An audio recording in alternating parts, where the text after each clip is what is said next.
زندگی میں بہترین رشتہ وہ ہے جہاں ناراضگی کے بعد معمولی سی مسکراہٹ اور معذرت سے زندگی پہلی جیسی ہو جائے۔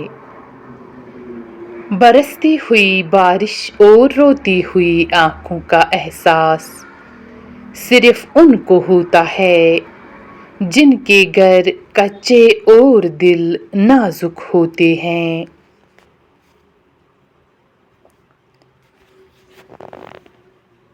کٹنا، پیسنا اور آخری بوند تک نچوڑے جانا۔ گنے سے بہتر کون جانتا ہے کہ میٹھا ہونے کا نقصان کتنا ہوتا ہے۔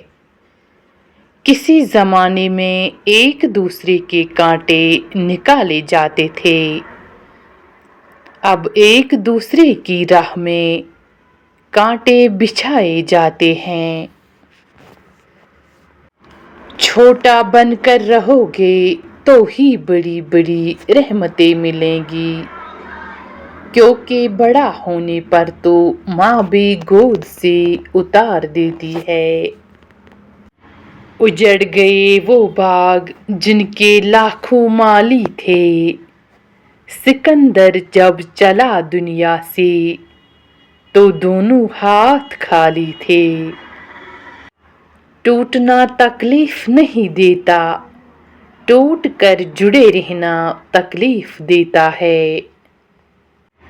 نماز پڑھنے کیسے نہیں جائے گا، تو میرا بہترین دوست ہے، تیرے بنا میں کیسے جنت میں جاؤں گا۔ انسانیت کا فخر ہے وہ لوگ جن کے پاس نصیحت کے لیے الفاظ نہیں اعمال ہوتے ہیں۔